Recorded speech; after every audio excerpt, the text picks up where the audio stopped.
안녕하세요. 비생TV 동승아입니다.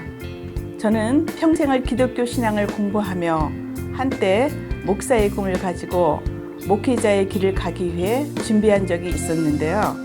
그래서 오늘은 기독교 신앙 중 가장 핵심이 되는 예수님 재림에 숨겨진 대우주의 비밀을 말씀드리려고 합니다. 성경에 기록된 수많은 약속 중 가장 크게 강조되고 있는 것은 예수님의 지상 재림에 대한 약속이 언제 어떻게 이루어질 것인가 라는 주제는 큰 관심이 아닐 수 없습니다. 이 시간에는 우리에게 알려진 예수님 재림에 대한 대우주의 비밀을 빛의 생명나무에서는 하늘과의 소통을 통해 밝혀진 진짜 의미를 여러분들에게 말씀드리겠습니다. 빛의 생명나무는 지구의 물질 문명 종결과 지구 차원 상승을 위해 마지막 때 하늘에 의해 준비되었습니다. 어떠한 종교적 이념이나 사상에 편향되지 않고 순수한 하늘의 소식과 대우주의 진리에 대해 하늘과의 소통 속에 마지막 때 인류에게 그 모든 해답지를 공개하기 위해 준비된 영성 단체입니다. 이제 때가 되어 그 비밀에 대한 빗장이 풀리고 있습니다. 예수님의 재림은 예수를 믿는 기독교인들에게는 누구나 가장 복된 소망이었고 구속사역의 정점이요 완성을 의미하는데요. 재림의 시기와 관련해서는 지금까지 수많은 선지자와 예언자를 통해 전해졌지만 마지막 때 그날과 그 시는 아무도 알 수 없으며 종말의 징조를 말씀하신 것은 그때가 가까웠음을 준비하기 위함이고 재림을 기다리는 성도의 자세에는 늘 깨어 예비하며 기다리고 간절히 사모하되 그날까지 인내하고 기다려야 한다는 것이 대부분의 목회자들의 주 메뉴였습니다.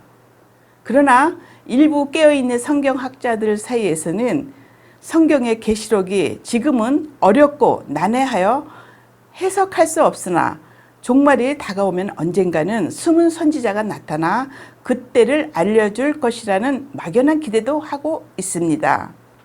사람들은 자신이 믿는 신만이, 자신이 믿는 하늘만이 전부로 알고 살아가고 있습니다. 자신이 찾는 하늘과 다르면 사이비가 되고 이단이 되며 자신이 믿는 하늘의 진리만이 진짜 진리라고 말하고 있습니다. 그러나 우물 안의 하늘도 하늘이며 세상에는 우물만큼이나 많은 하늘이 존재하고 있습니다. 특정 종교에서 말하는 하늘도 누군가의 우물 속에서 경험한 하늘이기 때문인데요. 지금까지 인류는 자신이 믿는 종교의 틀 속에서 바라본 하늘만을 찾고 있었습니다. 종교는 하늘이 설치한 매트릭스이며 천라지망이었습니다. 하늘은 다양한 층위의 종교 매트릭스를 설치해 놓고 인류를 공부시키기 위해 자신의 의식 수준에 맞는 하늘을 찾도록 하였습니다. 여러분의 하늘은 어떤 하늘이었습니까? 나의 가족에게 복을 주고 내 기도를 잘 들어주는 하늘이었습니까? 아니면 나에게 시련만 주는 하늘이었습니까? 하늘은 늘 인류에게 복을 주고 내 가족의 건강을 지켜주고 내 기도를 들어주는 친절한 하늘만이 진짜 하늘이라고 인류는 그동안 믿고 있었습니다. 또 하늘을 찾는 사람일수록 자신의 입맛에 맞는 하늘만을 찾고 있었기 때문인데요. 그래서 세상에는 하늘을 찾는 사람은 많아도 지금까지 진짜 하늘을 찾고 아는 사람은 없을 수밖에 없었습니다. 지금부터는 여러분이 한 번도 경험하지 못한 진짜 하늘 이야기를 하고자 합니다. 빛의 생명나무에서 말하는 하늘은 특정한 누구만의 하늘이 아닙니다. 하늘은 인류 모두의 하늘이며 지상에 존재하는 모든 존재들의 하늘이어야 하기 때문입니다. 여러분께서도 나의 종교만이 최고라는 자만과 교만을 버리시고 종교를 뛰어넘는 의식으로 이 강의를 들어주시기 바랍니다. 이 강의는 특정 종교인들만을 위한 강의가 아니라 우리 모두가 알아야 할 우주의 비밀이며 마지막 때 우리 모두가 맞이해야 할 이야기 때문입니다. 그럼 먼저 예수님은 어떤 분이고 기독교인들이 알고 있는 야훼 여호와 하나님과 또 대우주를 창조하시고 주재하시는 창조주와는 어떤 관계가 있는지 알아볼까요?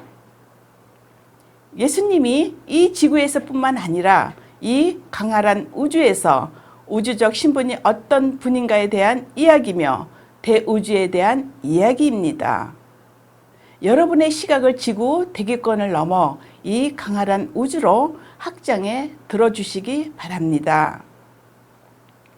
지구상에 살고 있는 76억의 인류들은 지금은 이 지구에서 인간으로 태어나 살고 있지만 우리 모두의 영혼은 대우주 어디선가 창조주에 의해 창조되어 이 지구로 들어와 인간이라는 몸을 받아 영혼의 물질 체험을 하고 있는 존재입니다.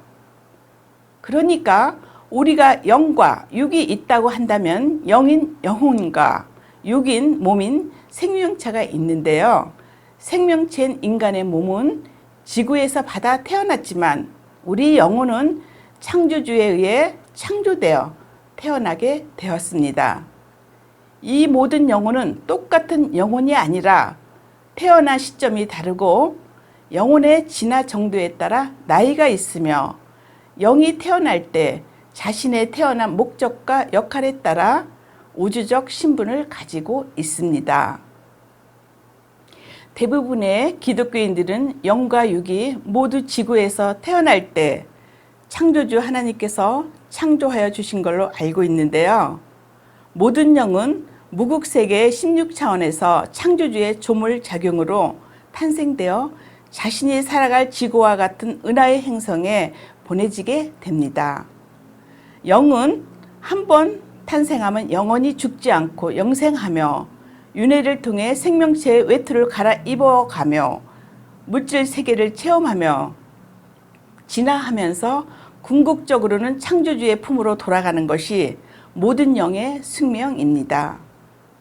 여러분의 영은 처음에는 강물이라는 외투를 입었고 그 다음에는 꽃이라는 식물은 나무의 외투를 입었으며 동물이라는 외투를 입다가 지금은 인간이라는 생명체의 외투를 입고 인간으로 살아가고 있습니다. 그만큼 오랜 기간 우주에서 진화하고 있었다는 뜻인데요. 인간은 이 우주에서 가장 진화한 생명체이며 가장 최신의 생명체의 외투이기 때문에 아무나 입을 수 없습니다. 그렇다면 여러분들은 이 우주에서 얼마나 대단한 영혼인지 상상해 보시기 바랍니다. 대우주에는 수많은 행성이 있으며 은하와 항성계가 있습니다. 대우주에는 우리가 살고 있는 은하계와 같은 은하가 250만 개나 존재합니다.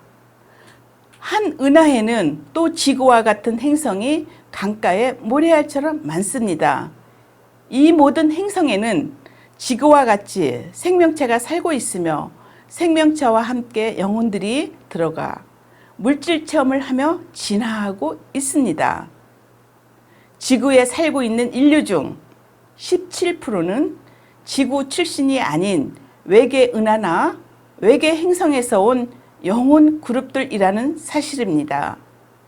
놀라셨겠지만 그 외에도 이 강의를 듣고 있는 여러분들 중에는 자신이 외계에서 온 영혼일 수도 있고요.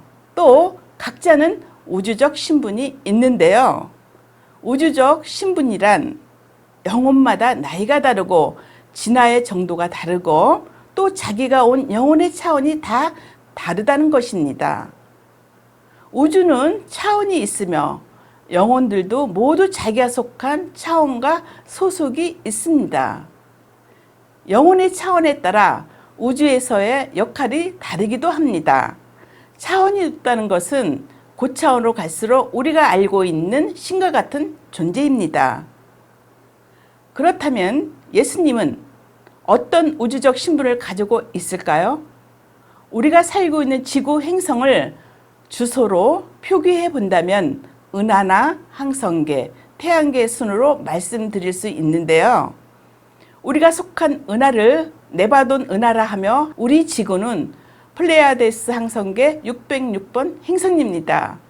그러니까 우리 은하인 네바돈 은하에는 지구와 같은 행성의 숫자가 모래와 같이 많은데요. 헤아릴 수 없는 행성이 존재한다고 보시면 됩니다. 또 대우주에는 네바돈 은하와 같은 은하가 250만 개나 있다고 말씀드렸죠. 250만 개 은하 하나하나를 지역우주라고 하며 예수님은 우리 지구가 속한 은하인 네바돈 은하의 지역우주를 관장하는 지역우주 창조주가 되시는 분입니다. 예수님은 250만 개가 넘는 은하의 창조주 중에 한 분이신데요.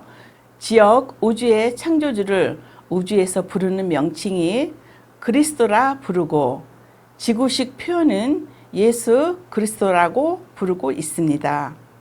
지역 우주 창조주들은 우주적 신분이 17차원에 계시는 분들인데요. 인류의 눈높이에서는 대단히 높으신 신이며 이 모두는 18차원의 18단계의 대우주의 창조주이신 창조 근원의 분신이자 직계 자녀들입니다. 대우주는 18차원으로 되어 있고 가장 높은 18차원 18단계의 대우주의 창조주이신 창조 근원이 계십니다. 예수님께서 십자가에 못 박혀 돌아가실 때 나의 하나님 어찌하여 나를 버리시나이까? 라고 불렀던 나의 하나님은 대우주의 주제자이자 창조 근원이신 18차원 18단계에 계시는 분이십니다. 예수님 입장에서는 아버지였으며 우리에게도 진짜 창조주 하나님이십니다. 대우주의 구조를 대략적으로 알아보면 대우주는 빛의 진동수에 따라 18차원으로 되어 있습니다. 건물로 비유하면 18층 건물이라고 할 수 있는데요. 또 각 층위마다 15단계에서부터 18단계까지 있습니다. 창조 근원이 머무시는 곳을 파라다이스 혹은 북극성인 자면이라고 부릅니다. 대우주는 또 크게 구분해 보면 무극세계와 태극세계 그리고 삼태극 물질세계가 있습니다. 무극세계는 창조주가 머무시는 세계로 18차원 자미원과 예수님과 같이 은하를 창조하고 관리하는 지역우주 창조주들의 세계인 17차원에는 태면이 있으며 우주의 모든 영들이 태어나는 영들의 고향이라고 할 수 있는 천시원에는 16차원이 있습니다. 무극세계 3개 차원은 대우주의 기원이 되는 창조주들의 세계입니다. 다음은 태극세계가 있는데요. 태극세계는 13, 14, 15차원으로 3개 차원으로 되어 있습니다. 태극세계는 우주를 관리하는 최고 관리자들이 머무는 세계인데요. 쉽게 말씀드리면 정부 중앙부처 공무원들이 있는 곳이라 할 수 있겠죠. 마지막으로 우리가 살고 있는 물질 세계인 삼태극 세계는 1차원부터 12차원까지 펼쳐져 있습니다. 물질 세계에도 홀수 차원은 물질 세계를 관리하는 차원입니다. 예수님이 어떤 분인지, 어떤 우주적 신분을 가진 분인지 이해되셨나요? 예수님은 17차원의 우주적 신분을 가지고 우리가 사는 지역 은하의 창조주시라는 거 아셨습니까? 그리고 예수님께서 아버지라 불렀던 분이 바로 대우주를 창조하고 경영하고 계시는 18차원 18단계에 계시는 대우주의 주제자이신 창조근원이시라는 거 꼭 기억하시기 바랍니다. 그렇다면 예수님과 구약의 야훼로 불리는 하나님과는 무슨 관계일까요? 기독교인들이 알고 있는 야훼 하나님은 우리가 속한 네바돈 은하에 있는 오리온 성단의 주제자인 성단의 최고 관리자입니다. 오리온 성단을 운영하고 관리하면서 자신이 그곳에서 창조주로 군림하며 자신의 자유의지를 남용하며 우주 전쟁을 일으키고 오리온 성단 내 수많은 행성이 멸망되면서 많은 우주의 카르마인 원죄를 짓게 되었는데요. 이것을 한때 루시퍼 반란 사건으로 알려진 적이 있었습니다. 이분이 창조 근원의 대우주 질서를 바로잡는 창조주의 대우주 통치의 기반인 우주 연방 함선을 피해 지구로 몰래 들어와 지구에서 신으로 군림하며 살면서 구약시대에 분노하는 하나님으로 묘사되는 야훼 하나님이 되었던 것입니다. 강의 초반에 말씀드렸던 지구에 들어온 외계 행성에서 온 영혼이 17%라고 말씀드렸는데요. 이들은 대부분 야훼처럼 우주에서 행성이나 항성기를 운영하다가 자신의 잘못으로 행성을 멸망시키거나 행성에 진화해 심각한 모순이 발생하게 했던 우주의 관리자들이나 영단 관리자들로 자신의 언제인 우주의 카르마와 우주의 십자가를 지고 지구로 유배온 영혼들입니다. 기독교에서 말하는 원죄론의 기원은 여기에서부터 시작되었습니다. 외계 행성에서 원죄인 우주 카르마를 짓고 지구 감옥으로 들어온 우주 죄인들에게는 이곳 지구에서 자신들의 원죄인 카르마를 모두 해소하지 못하면 지구라는 감옥을 단 한 발짝도 벗어날 수 없는 슬픈 운명이 있었습니다. 이들 중 상당수가 오리온 성단에서 야훼와 함께 우주 전쟁을 일으켰던 주역들이 많았습니다. 이들에게는 야훼가 자신들의 항성계의 주권자여 하나님이 되었던 것입니다. 그래서 지금도 이들은 야훼를 하나님으로 받들고 있는 것인데요. 이것이 우주의 슬픈 이야기 속에 야훼 하나님의 얽힌 원죄론의 비밀이었습니다.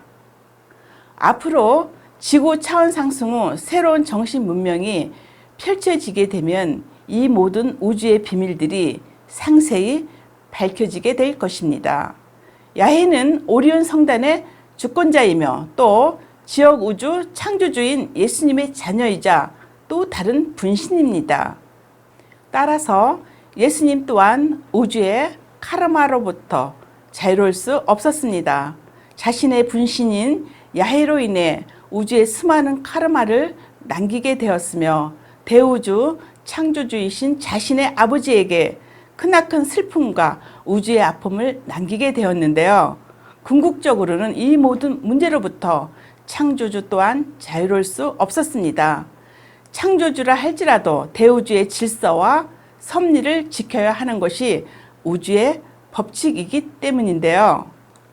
이 문제를 해결하기 위한 대우주적 사건이 바로 2000년 전 예수님의 십자가 사건이었습니다.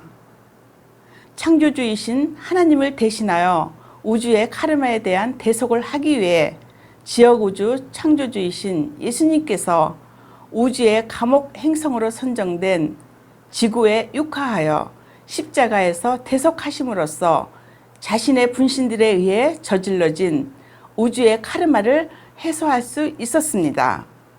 2000년 전 예수님 십자가 사건을 계기로 지구 행성은 본격적으로 외계 행성으로부터 우주의 카르마를 지은 수많은 카르마 당사자들을 받아들일 수 있는 우주의 감옥 행성으로의 역할을 할 수 있었습니다. 지구 인구의 17%에 해당하는 영혼들이 예수님 십자가 사건 이후에 지구로 들어왔으며 지난 2000년 동안 지구에 살며 온갖 고난과 역경 속에 자신들의 카르마를 해소하며 살고 있었습니다. 아무 기억도 모두 지운 채 자신들이 원죄가 있다는 것을 집단 무의식으로 알고 있었던 이들이 인류에게 오염된 원죄론을 전하게 되었는데요.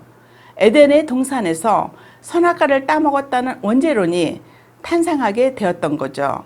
상식적으로 창조주 하나님께서 자신의 사랑하는 자녀들이 선악과 하나 따먹었다고 세세생생 저주를 받는 원죄가 있다는 것이 상식적으로 이해가 되시나요?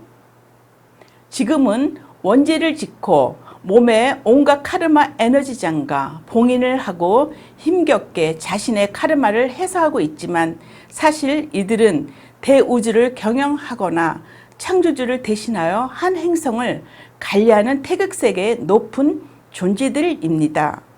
우리 민족에도 원죄를 짓고 지구로 들어온 영단 관리자들이 많은데요. 우리 주변에 사주가 세고 힘겨운 팔자로 살아야 한다는 칠성주를 타고 온 사람들이 바로 이들입니다. 예수님이 우주의 카르마인 원죄를 대속하기 위해 육화하여 십자가에 못 박힌 사연 뒤에는 예수님이 지구로 오실 수밖에 없었던 또 다른 대우주의 두 가지 비밀이 숨어 있습니다. 하늘이 일하는 방식은 한 사건을 통해 다양한 목적을 동시에 이루게 되는데요. 카르마 대속이라는 대우주적 사건보다 더 큰 그림의 우주적 사건의 하나는 지구에 기독교라는 종교 매트릭스를 설치하기 위해서 오셨습니다. 2000년 전 예수님은 네바돈 우주의 창조주로서 자신이 속한 행성인 지구의 직접 육화를 통해 자신의 자녀들을 위해 기독교라는 매트릭스를 설치하기 위해 직접 참여하면서 인류의 영적 성장을 위해 하늘의 진리와 법을 전해 주셨습니다. 예수님이 이적을 행하실 때에는 대우주의 창조주께서 직접 예수님의 몸속으로 워크인으로 들어오셔서 3년 반 동안 예수님과 함께 동행하시며 지구 위를 걸으셨습니다. 우리가 알고 있었던 것보다 더 대단한 이야기가 아닌가요? 이 강활한 우주에서 조그맣고 보잘것없는 행성인 지구에 대우주의 창조주께서 내려오셔 지구 위를 걸으셨고 지역우주 창조주이신 예수님이 모래알보다 더 많은 지역우주의 행성 중 왜 하필 지구에 오시게 되었을까요? 첫 번째 목적만 있었다면 굳이 창조주와 함께 동행하실 이유가 있었을까요? 그리고 왜 3년 반 동안 지구 위를 창조주와 함께 동행하며 걷게 되었을까요? 또 마지막 때 다시 오시겠다고 재림의 약속까지 하시게 되었을까요? 여기에는 지구 행성에 대한 대우주의 비밀이 숨어 있습니다. 그럼 예수님과 창조주께서 지구에 오신 두 번째 이유를 알아볼까요? 두 번째 이유는 대우주 7주기를 지구에서 시작하기 위해서입니다. 지구는 우주의 6번째 주기를 마감하고 7번째 대우주의 주기를 지구에서 시작해야 하는 아주 특별한 행성으로 준비되었습니다. 7주기 대우주의 종자 행성이자 창조주께서 직접 땅으로 내려와 대우주를 경영하기 위해 물질 세계의 파라다이스로 예정된 행성이었습니다. 파라다이스 자메온이란 바로 대우주의 수도 역할이 있으며 대우주 물질 세계의 중심이 된다는 경천동지할 이야기입니다. 특히 창조주께서 직접 내려와 인간이란 육신을 입고 대우주를 직접 통치하시는 행성이 된다는 뜻입니다. 그래서 2000년 전 창조주께서 대우주의 7주기 시작을 위한 0점 조정인 제로 포인트를 지구에서 여시기 위해 예수님과 함께 3년 반 동안 동행하며 지구 위를 거니시며 아무도 모르게 준비하셨던 것입니다. 대우주의 제로 포인트인 0점 조정이란 대우주의 새로운 7주기의 시작을 앞두고 6주기를 마무리하는 과정 속에 대우주는 0점 조정하는 시기가 있습니다. 6주기와 7주기가 교차되는 혼재의 시기이며 하늘의 행정적 절차가 진행되는 시기를 말하며 하늘이 6주기의 과거를 평가 정리하고 7주기의 새로운 생명과 문명을 펼칠 준비를 하는 시기를 말합니다. 이런 대우주의 0점 조정 기간을 제로 포인트라 합니다. 7주기 제로 포인트의 시작은 7주기 대우주 중심이 되는 지구에서 시작해야 하기에 2000년 전 창조주께서 예수님과 함께 3년 반 동안 워크인으로 동행하여 모든 이적과 기적을 행하였으며 지구 위를 거니시며 아무도 모르게 지구 위 에너지 포털 지점을 거니시며 지구를 중심으로 대우주의 영적 조정이 시작이 이루어졌음을 의미합니다.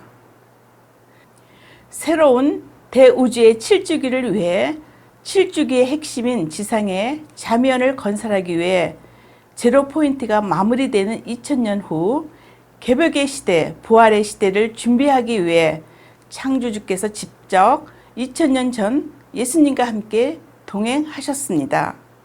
예수님과 동행하며 행한 이적과 기적을 통해 눈에 보이지 않는 하늘이 눈에 보이는 하늘로 펼쳐졌고 창조 근원이 이 땅에 올 것이라는 암시가 있었으며 새로운 개벽 시대와 부활의 시대가 다시 올 것이라고 선언하였습니다. 그리고 본격적으로 7주기가 시작되는 때가 되면 지상의 물질 세계 자면을 본격적으로 건설하시고 7주기를 경영하시기 위해 직접 오신다는 약속이 바로 창조주께서 하신 재림의 약속이셨던 것입니다. 이 시간에는 예수님 재림과 관련된 여러 주제에 대하여 밝혀드렸고 2000년 전 예수님께서 이 땅에 오신 이유를 세 가지 말씀드렸는데요. 다시 정리해 보겠습니다.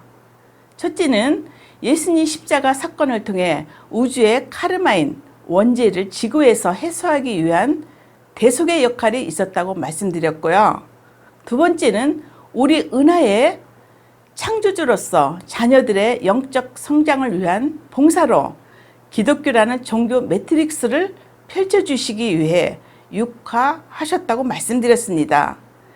세 번째는 가장 중요한 역할인 대우주 7주기를 지구에서 시작하기 위한 제로 포인트인 영점 조정을 위해 3년 반 동안 워크인으로 창조주 하나님 아버지와 동행하시며 역할을 하시기 위해 오셨다고 말씀드렸습니다.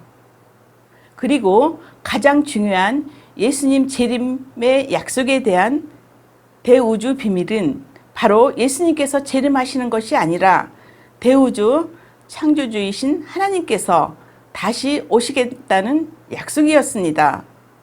대우주 후천세계 7주기가 시작되는 그날, 그때가 오면 지구에 다시 오셔 창조주께서 머무실 지상의 물질세계 자면을 건설하시고 후천시대에는 지상의 자면에서 대우주를 직접 경영하시기 위해 다시 오신다는 약속이었습니다. 우주는 선천 6주기를 마무리하고 대우주의 7주기인 후천시대가 시작되었습니다. 후천시대의 특징은 수령과 조화의 시기이기에 선천시대에 드러난 모순들과 우주의 카르마들이 해결되는 시기이며 상생의 시대입니다. 후천시대의 도래와 함께 지구 행성에서 본격적으로 대우주 후천세계 7주기를 펼치기 위해 창조주께서 지상에 내려오셨습니다. 대우주의 7번째 주기를 지구에서 열기 위해 물질세계 자면을 지상에 건설하시기 위한 모든 준비를 마치고 지구 행성을 직접 운영하기 위해 창조주께서 하늘의 운영 시스템과 100만 대군의 18차원의 천사들과 함께 땅으로 내려오셨습니다. 재림의 그 약속이 지금 아무도 모르게 보이지 않는 세계에서 이루어졌으며 가까운 시일 내에 인류 앞에 그 모습이 드러나게 될 것입니다. 유익한 시간 되셨습니까? 우물 안에서 우물을 넓히려는 노력으로 아무리 넓힌다 하더라도 우물 속 하늘밖에 볼 수 없습니다. 여러분의 의식을 우물 밖으로 나와 넓게 펼쳐진 하늘을 보시기 바랍니다. 판 안에서는 판 밖을 볼 수 없습니다. 하나님의 재림이 누구의 판 안에서 일어날 수 있겠습니까? 누구의 판에 창조주의 사랑을 담을 수 있겠습니까? 지금 여러분은 판 밖의 소리를 듣고 있습니다. 진리가 여러분을 자유롭게 하시기 바랍니다. 감사합니다.